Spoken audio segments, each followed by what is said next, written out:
Wow, what a great intro. Hello, everyone. My name is Christian Napier, and I am the host of this Teamwork a Better Way podcast. I am joined by my partner in crime, the one and only Spencer Horn. Spencer, how are you? I am so fantastic, Christian, and doubly happy that I get to see you so soon after I just saw you.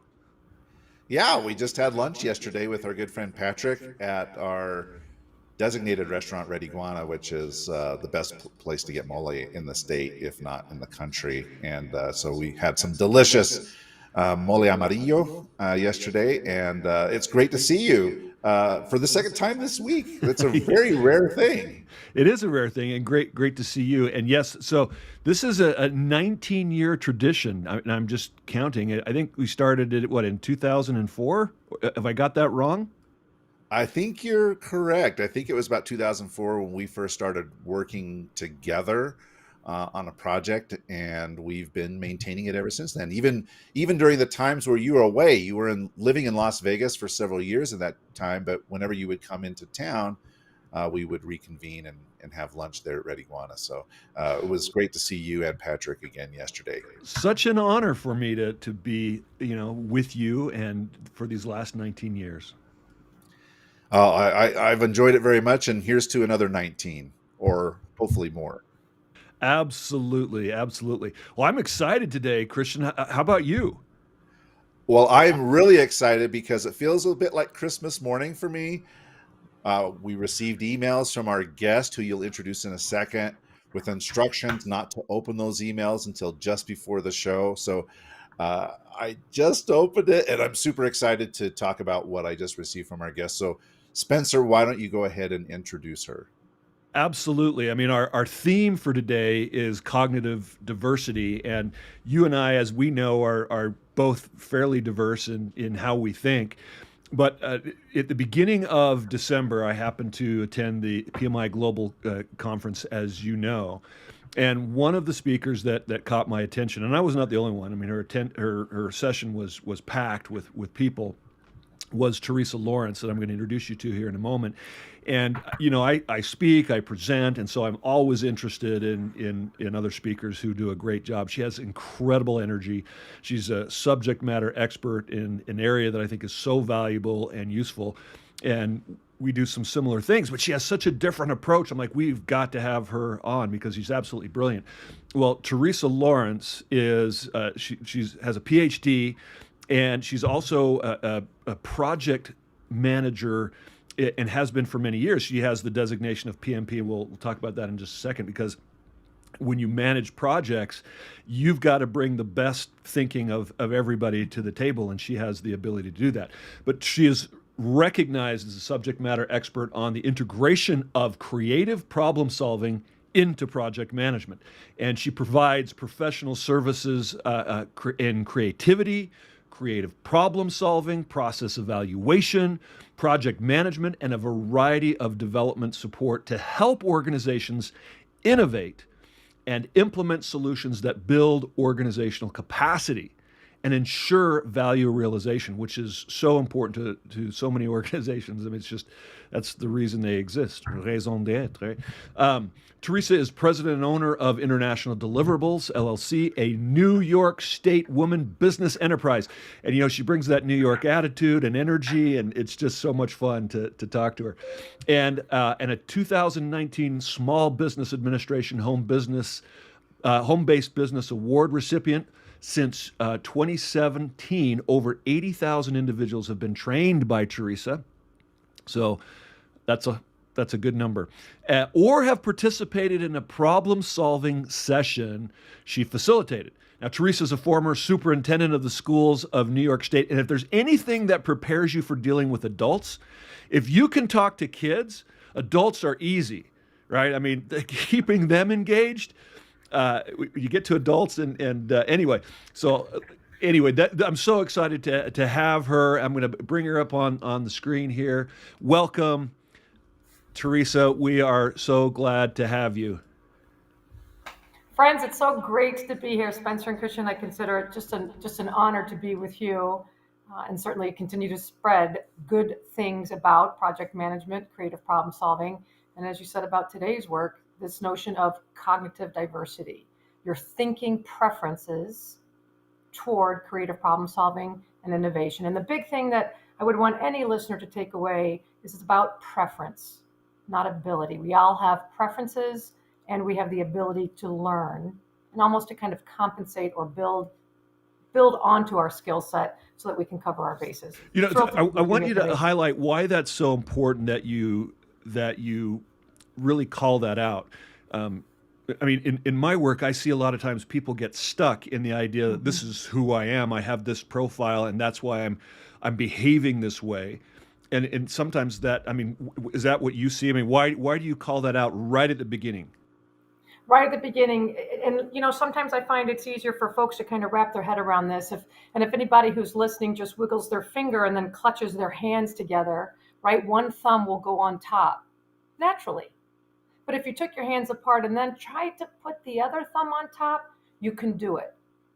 You have the ability to do it. It's not your preference. And so the reason why I want to point this out to individuals, to teams, organizations, not-for-profits, companies, is that when we root ourselves in our preference and we understand it, we can do a couple of things. We can start the conversation about the importance of any diversity. But in terms of cognitive diversity, we can recognize, let's hire for skill. Let's recognize who brings what preference. And so if we're working on a short-term problem versus a longer, more ambiguous challenge, we can team folks up strategically, intentionally to solve the short-term problem. Or if it is this big ambiguous problem, let's make sure that we're not losing some key component of a problem. We don't want to lose sight of not clarifying or not generating ideas or not making ideas better or not driving them home. So it really begs this whole notion of that if everybody was on the team like Teresa, we're only going to solve the problem the way Teresa's solved the problem. And that doesn't get us to novel and useful solutions. That's right, and I mean you're jumping in right now, which is I'm so excited to have people understand everything that you're just talking about. But before we do that, what drew you to this work? What got you started in being this expert that you are right now?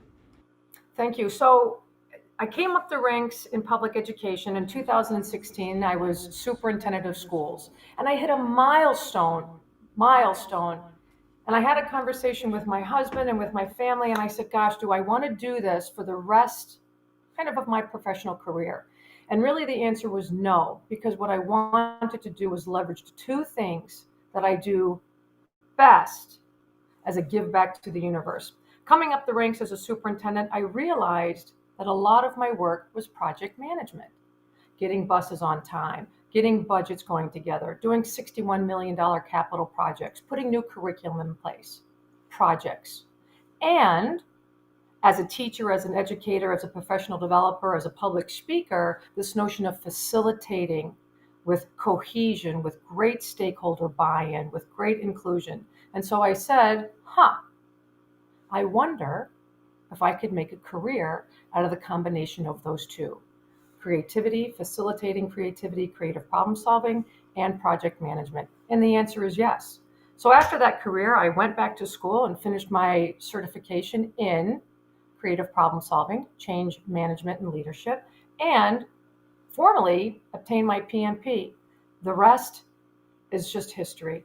People need this number one skill. PMI are calling them the power skills, soft skills, negotiation, facilitation, meeting management, in terms of project management, requirements collection, stakeholder identification, risk assessment.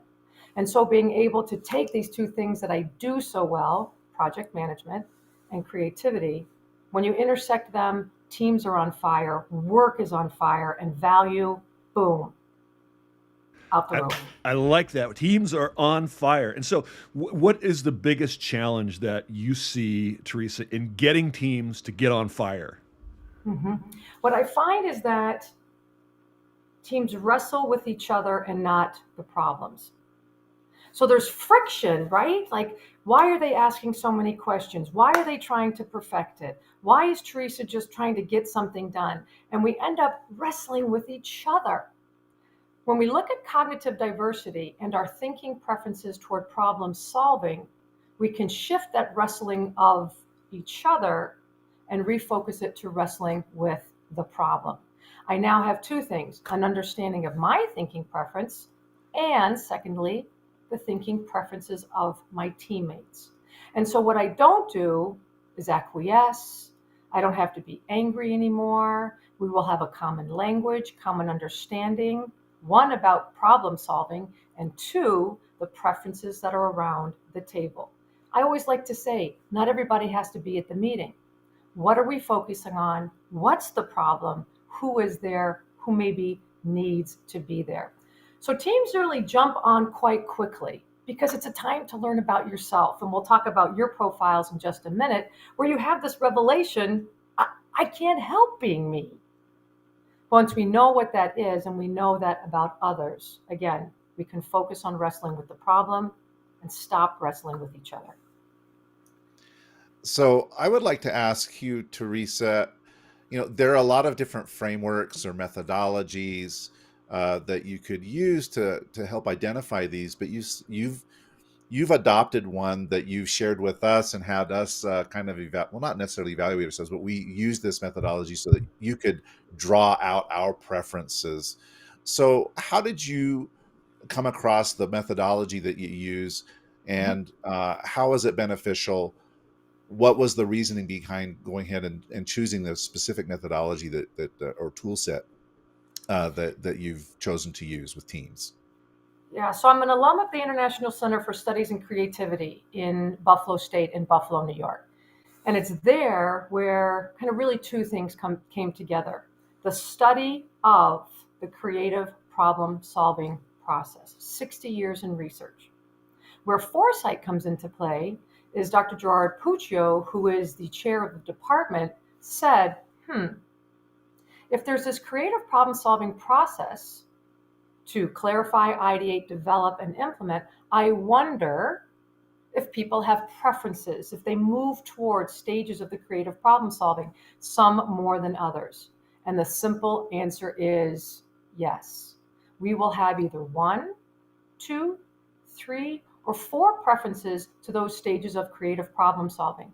And so for me, when I facilitate problem solving, when I lead teams and organizations through kind of becoming unstuck and finding clarity around what they want to do, it also makes sense to say, what are my preferences? Where do I lean in and lean toward when I'm problem solving? So whenever I work with any organization, first thing we do is the FourSight assessment, so we know who's on the team. Then I'll teach tools and the creative problem solving process. So as we're looking at our team composition, if we need to be generating ideas and we don't have a team of a lot of ideators, we're not off the hook. Let's use a tool that helps us ideate. So this insight doesn't give you a free pass. What it does is give you responsibility. So what I'm hearing you say is, okay, so we have a team and we're missing a strength or a preference represented on this team. That is, we don't throw up our hands and say, okay, we can't come up with ideas. You provide tools to assist them with their level of thinking, how to work through that ideation process, is what I just heard you say. Absolutely. Absolutely. It typically looks like this. I'll do the FourSight assessment and we'll do an activity with the team so that they can kind of laugh a little bit at each other and themselves, where their preferences are revealed. And then we'll look at a team composition, and we'll do that for you two in just a moment. The follow-up to that is actually to teach the creative problem solving process and the thinking tools that accompany each stage of the problem. So when I'm back working with teams and organizations and doing teaching and instruction, I can say, friends, we're now going to focus on ideating. Here's who does have preferences, here who does not have preferences, and here are some tools that you can use. Because just because somebody has it as a preference doesn't mean it's only their responsibility. No, let's teach the team tools. So again, nobody's off the hook, that we have increased synergy, greater participation, and as a result, better, more ideas from which to choose. Okay, so one of the other things I just heard you say, you actually have to teach people how to think creatively. I mean, we don't just sit around a table and come up with ideas and brainstorm. I mean, we all know how to communicate, right? So why don't we just communicate, or why don't we just all come up with ideas? Why doesn't that work? Why do you actually have to teach these skills? Well, first of all, anybody can learn to be creative. Anybody can learn to be creative. And even if you don't know your foresight preference, we get through problems, right? We encounter something, we kind of go, what's going on here? What's the history? What's the context? We ideate, what am I going to do to make my way forward? We're going to develop, how do I make that better? And then we're going to implement it. I have to get it done. So we all do the creative problem solving process, maybe even subconsciously. When we learn it explicitly, and creativity, creative problem solving, critical thinking have consistently been the top 3 desired, required, essential skills that organizations are looking for. So you have to learn it. You have to learn it. And when we do learn it explicitly, we have greater kind of astuteness to say, wait a minute, where are we in this problem? Oh, we're landing on clarifying. Let's use creative questions, how to, how might, in what way, what might be all the ways to really get to what we call root cause. Why do we want to do that? Because we want to solve the problem and not the symptom. Now that we're clarifying, now we can say, from all of these challenges, for which would we like ideas? And we could use any number of tools, brainstorming, brainwriting, Scamper to generate ideas. Then from among those ideas, let's make some distinctions to make those ideas better before we start to choose an idea, developing them, and then implement them. What might be the path forward? So we do this naturally, but if we learn it, we can do it better, more.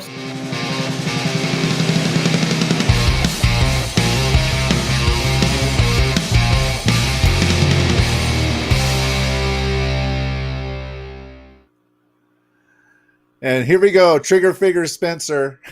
I thought that was a great place to emphasize we could do it better. Come on, Teresa.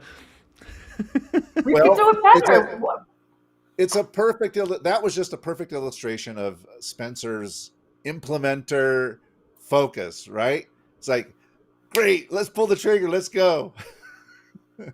So let's talk about this for just a second, guys. I had you, Spencer said he saw me do a workshop at PMI at the Global Summit where individuals became aware of this thing called cognitive diversity. And I said, before we do this show today, let's have you both take your assessment. So I saw your results before you saw your results. But let's, for all of our listeners there, let me ask you, when you both working together on a team are faced with kind of some challenge or thing newly that you want to do, let's hear a little bit about how you go about individually doing that. And then let's talk about your profiles. Christian, you want to start off here? Sure, I'll start off. I mean, the primary thing that we do together is we do this podcast, and our approach to this podcast has evolved over time. And I would say that for me, I like to feel comfortable that I've got some key talking points identified. I kind of understand how the flow is going to go. I don't need to know the exact questions that are going to be asked, but I just like to have a general roadmap. Spencer is very happy to just dive in and start talking. You know, we'll have a conversation. We'll see how it comes out. And more often than not, it turns out well. But I found that we've kind of had to come to a compromise where Spencer likes very short emails and I write very long emails. It's like, okay, we'll just settle on just trying to identify the 3 or 4 points. That's good enough for everybody, and that gives us a way forward. And so it's been an absolute joy, I have to say, working with Spencer on this podcast since COVID started. Had a lot of fun, met a lot of great, amazing people like you, and we figured out how to make this work. I think we really meet both of our preferences, don't you think, Spencer?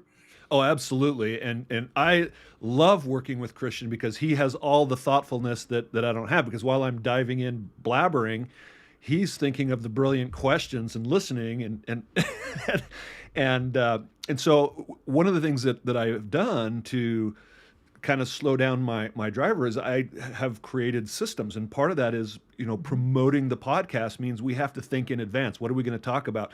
And sometimes it's the day before. Uh, and that's early on it was Christian like, okay, well, what are we gonna talk about? And I'm like, we'll figure it out. Just read this article and we'll talk about it. And Mm-hmm. I think we have gotten Christian is super flexible, and I'm striving to be more prepared. You guys couldn't have done a better tee up. So here are some of the things that I said. Even just this last thing, Spencer, that you said is that right. Christian needs to clarify what it is we're going to be doing, and you said we'll just figure it out. Right. So again, these are words. These are descriptions of preferences.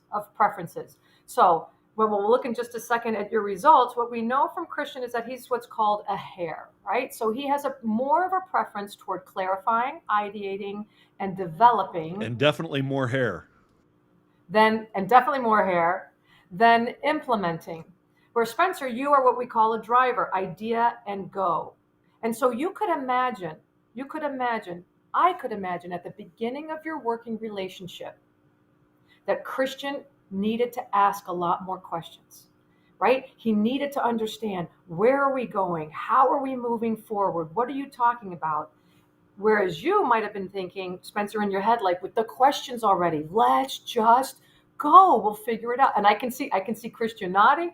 And this is again where we talk about wrestling with each other, right? Christians asking questions. What that can mean for a teammate is frustration, holding back, right? Over analyzing, getting stuck. And Spencer in his head is going, come on. I have this great idea. So this is again, right? If we understand preferences, we're a little gentler with each other. And the beauty about DEI initiatives is that we become truthfully, authentically tolerant. And in fact, we actively seek to leverage these preferences because you help fill my gaps. And so Teresa, that's exactly what I was going to say. First of all, I value Christian's approach, and I value him as an individual, and so one of the things that causes me to put on the brakes is my respect for him as a thought leader, as a person, as a human. And so that causes me to say, okay, what am I doing that could make his life better? And that's a part of diversity, right? I have to maybe Mm-hmm. make myself adapt to the team and bring my strengths and utilize his and value his. I couldn't agree with you more. The word that I would add is leverage, right? Like Christian keeps you out of trouble because he's going to give you kind of like Most of the bumpers on. time, most of the time. But he gives you, as somebody who has a preference toward clarifying, he's going to give you bumpers, like railings in which to operate, right? That lets your ideas flourish, but it just kind of gives them a space to work within that. When I was a superintendent of schools, I'm a very high implementer, and that simply means I move to action. I'll run through a wall, I'll get things done. It makes sense for me to really anchor myself with team members that are clarifiers. I used to call them my headlights. They see things and ask questions that I wouldn't ask. And so again, this diversity, it's not acquiescing, it's not tolerating, it's not putting up with. It is the most beautiful example of the necessity to know, understand, and then in terms of powerful teams, intentionally, strategically leverage, combine, and utilize that which is different from me.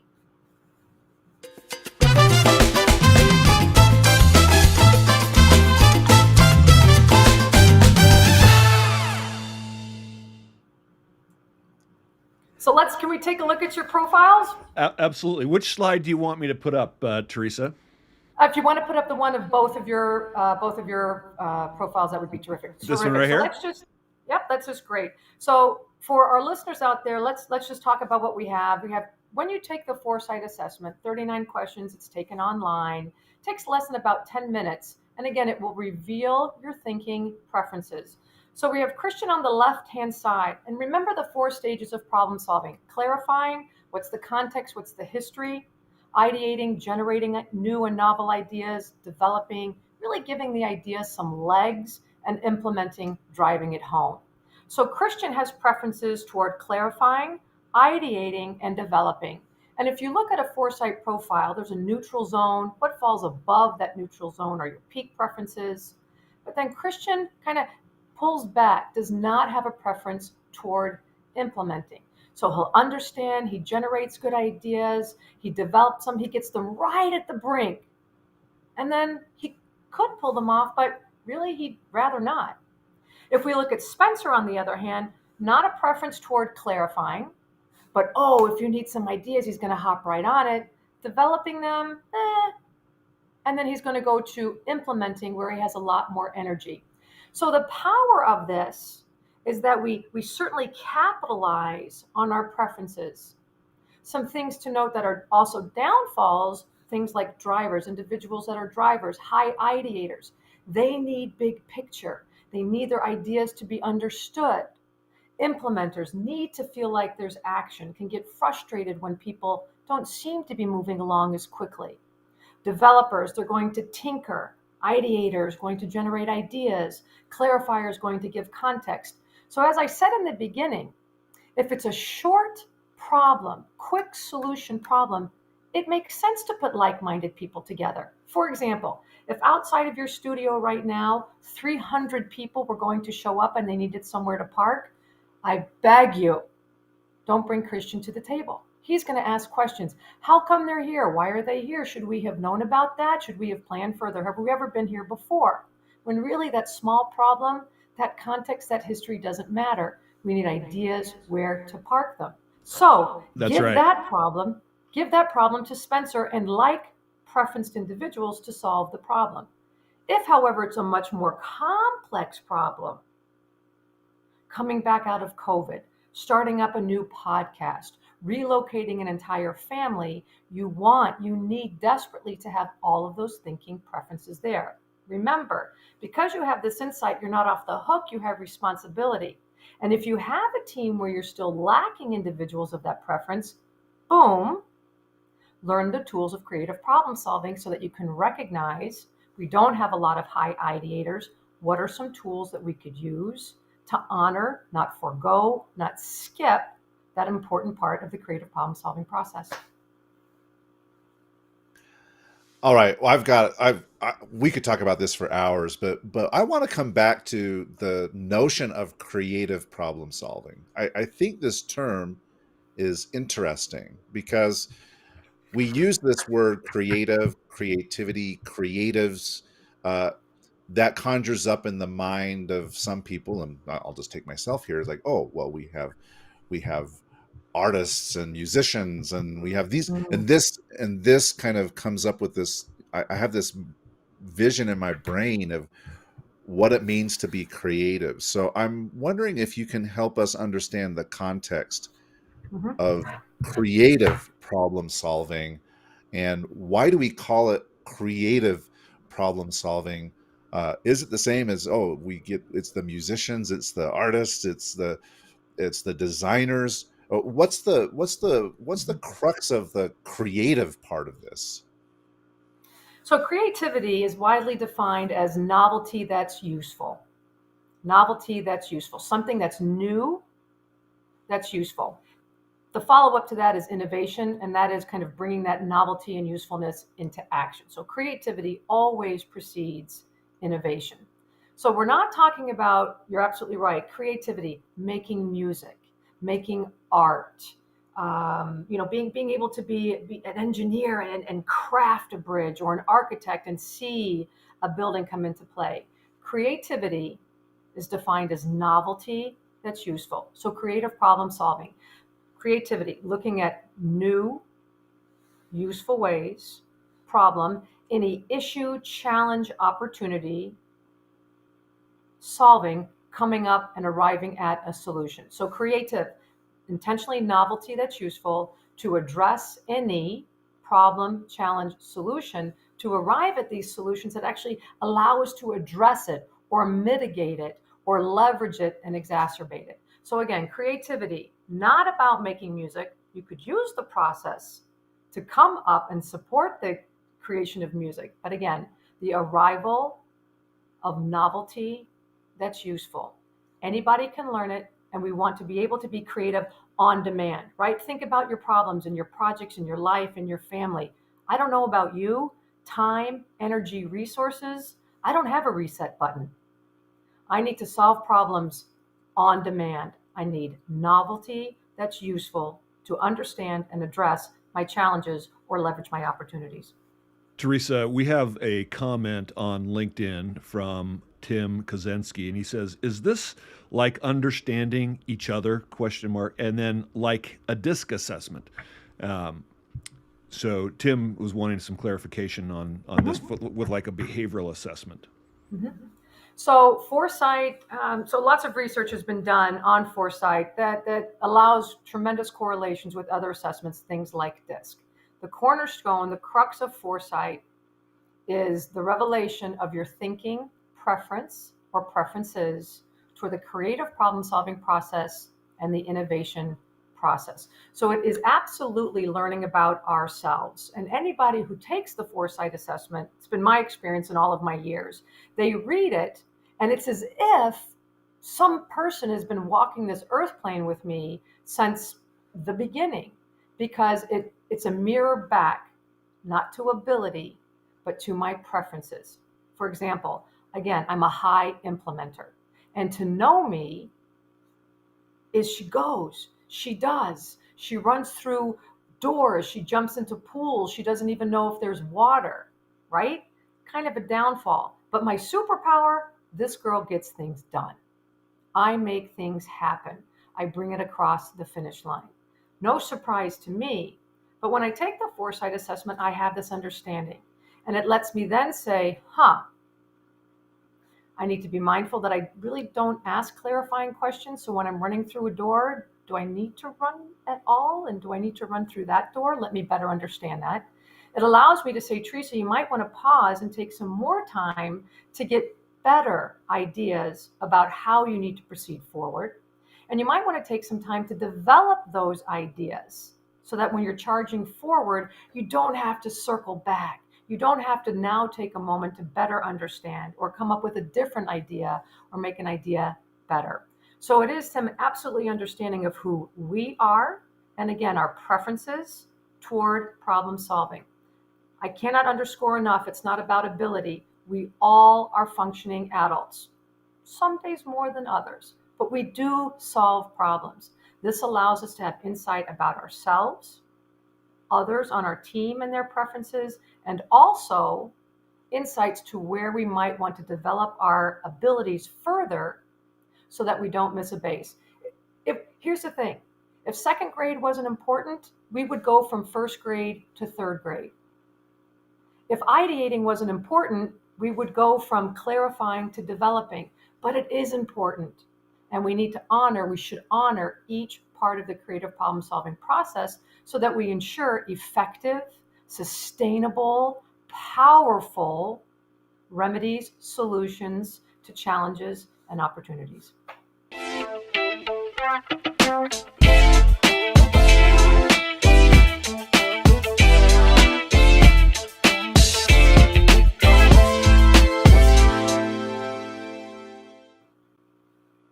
Getting better with that finger, right, Christian? Yep. I love the idea, as you talk about, as we know ourselves, then we can. I find one of the things that I have to do is create systems to shore up some of my weaknesses. I get to be more structured because that's a weakness of mine. So I create tools to help me provide that structure that I need that doesn't come naturally to me. You know what? We only have a few minutes left, and I know you have several slides that you want to share. Where do we go next? I mean, do you want to share anything else of the information, Teresa? Well, we can in just a second. Let me just take a moment. So here's the thing: we want to understand who we are, and we want to honor those individuals on our teams. So clarifiers, they need context, they need history. They want to know, have we done anything like this before, right? At an extreme, they can come across as nitpicky. They can get stuck in analysis paralysis. So if we know that about a teammate, how might we manage them better, right? What does that mean? Let's give them the context. Let's give them the history. If you have clarifiers on your team, make sure you've got agendas out before the meetings, right? Let's honor the clarifier. Ideators, how might we support them? Let them see the big picture. An ideator wants to know, where are we going? What are we doing? Honor them. Cognitive diversity. Understand it. Don't have friction with them. Keep the friction on the problem. High developers, if you have somebody on a team that says, hang on, hang on, hang on, let me think about that for a second, that is a tremendous gift to the team. Give them that moment of pause. Those are our friends that say, let's sleep on this and let's revisit it tomorrow.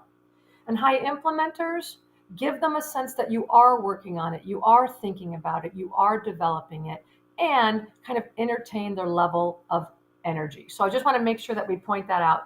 Knowing your preference, knowing what it means at a positive extreme, knowing what it means as it can come across, allows teammates, just like project management, to know a system, to know a process, that we can have common language.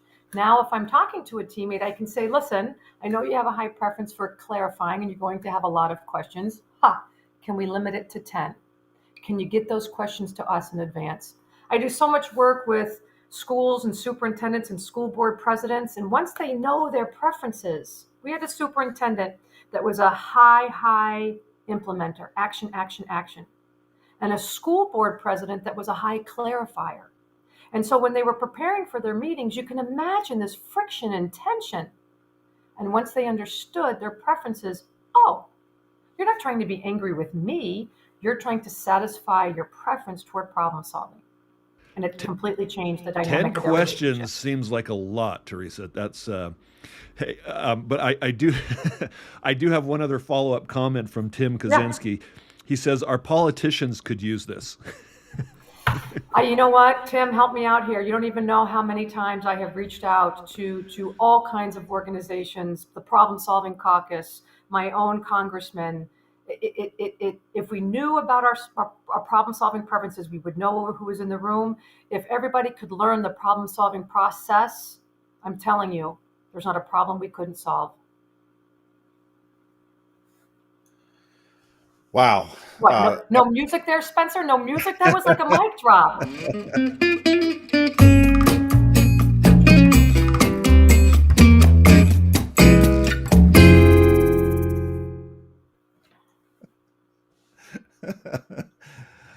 Well, I was thinking of the mic drop, and then that music didn't really fit the mic drop. That's all I have. I only have that. That's my last one before the outro. So I didn't, you can find some more for me, buddy. No, it's all good. It's all good. It's a clarifier over here teasing an implementer. But I have found this so revealing. I've learned things about myself. I've been giving some thought, Teresa, as to why I have these preferences. I think it's important for us ourselves to do a little internal questioning or assessment to understand, why do I have this preference? Mm-hmm. And why is it that I prefer to do these things and I don't prefer to be the implementer? Why is that? And so I'm not going to go into the whole psychoanalysis of it all here, but I appreciate you giving us this opportunity to learn a little bit more about ourselves and about each other, because it's certainly been revealing to me, and it's also confirmed some things about Spencer, and I appreciate him very much for just being willing to just go, because if it wasn't for him, we would probably just still be talking about doing a podcast instead of actually doing one. And so I give him a lot of credit, not only for keeping this going, but also for taking on a lot of responsibilities that I prefer not to do as an implementer. So he's pushing buttons and making this show happen because he wants to do it, and he's an implementer and gets things done. So I really appreciate you coming on and sharing all of these ideas with us today. Thank you. And Christian, you just underscore, right? If our team is kind of like a piece of Swiss cheese, some of us make these plugs and these holes and gaps that we have. I always tell organizations, hire for skill, and then know who's on your team. The next time that you do have the opportunity to hire or to get a new teammate or to make a shift or an adjustment, know who's on your team. And if you have two equally qualified people, what would the team benefit from? Hire for skill, be cognitive of preference. If you had the opportunity to kind of plug a gap on the team, why wouldn't you do that with intent, with purpose, with strategy? So yeah, I'm doing my best to push buttons as fast as I can. But here's an example of a team profile. Why don't you just tell us what we're looking at here, and just describe for those who are listening on the podcast. Yeah, so our friends, our listeners as well. On the left-hand side, what you have is a graph that shows the individual profiles of Spencer and Christian. And when you take the assessment, there's an interpretive guide. You get your own individual profile. The work that we then do is make a team profile that combines them. So what we have on this team profile, the great, terrific news is that when we combine these two individuals onto a team, we have the areas of the entire creative problem-solving process covered. If we just had folks like Spencer, we would have individuals that have preferences only toward ideating and implementing. That team profile shows on a team where we have high peaks and low peaks so that we can understand, again, who's just on the team. So in this example, between the two of you, you have somebody that has preferences toward clarifying. The two of you have preferences toward ideating, one of you toward developing, and one of you toward implementing. So kind of, even if you didn't know anything about this, you've got your ground covered. You've got your grounds covered. What happens when we look at a team profile that's significantly skewed, many teams, it's crazy. You'll have a whole bunch of clarifiers that are also high implementers, right? So they understand and then they do, but they really don't have passion, interest to develop ideas or generate ideas. If you only have a group of clarifiers, you're going to stay stuck in understanding and not move toward action. So the two of you, as I said, come together nicely. You're not off the hook. You have an understanding of who's on the team, and you can get things done. We don't have a lot of time, but I would say that it seems like, Teresa, that it is possible that we have bias in hiring or preferences for certain thought processes, and that's why sometimes we may have those skewed teams. Is that true in your experience? Absolutely. And there's a lot of research about that. When we do this reveal, when I'm in person or doing this virtually, I intentionally put like people together when they do an activity, and it feels like this perfect first date because they're solving the problem exactly like me. And then we realize, wow, we missed a whole lot of other things because we didn't take those parts of the problem into consideration. It's interesting, Teresa, both Christian and my spouse, our spouses are almost our opposite. Would you agree, Christian? Oh yeah, 100%. Yeah, my spouse is a lot like you. It's very much implementer, and your spouse is more like me. So it's kind of interesting how we ended up hearing opposites. Well, Christian, I know. Why don't you wrap us up here? Because I know we need to share with our listeners some more great information about Teresa. All right. Well, Teresa, it's been a pleasure to have you on here. I mean that sincerely. I look forward to having continued conversations with you.